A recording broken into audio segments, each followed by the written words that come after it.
morning, my name is Julia Wanjiko and it's 21 minutes to 9 and we're on the second part of the big conversation this morning, looking at how the coronavirus continues to devastate the global economy. And President Uhuru Kenyatta yesterday announced a raft of measures to cushion Kenyans from the adverse effects of the global pandemic.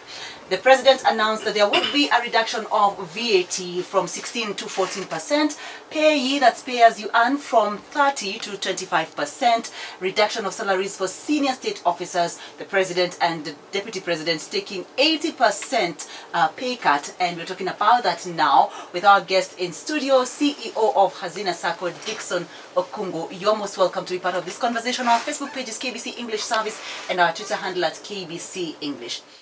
Rebates on the member deposits that are contributed.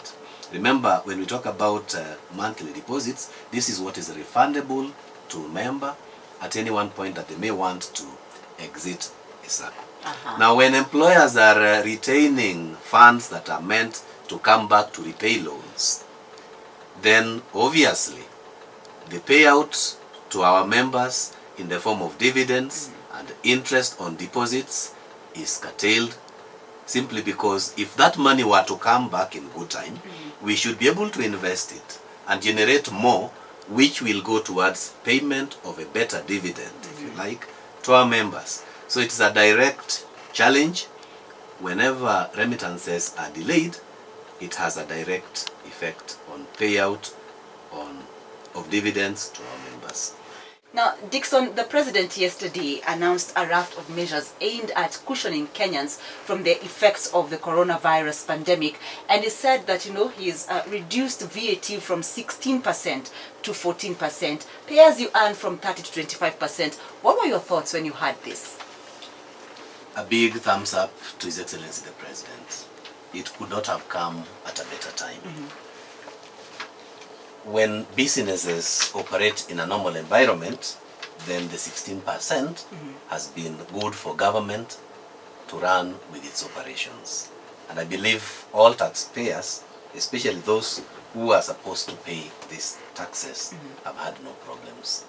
But with the COVID-19 pandemic, as you've rightly said, it is devastating the global economy.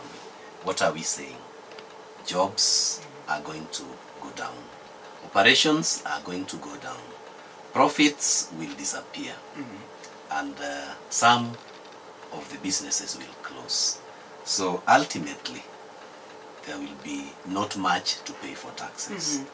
Now, when the VAT rate is slashed from 16% to 14%, then we are saying, or the government is saying that, look, we care.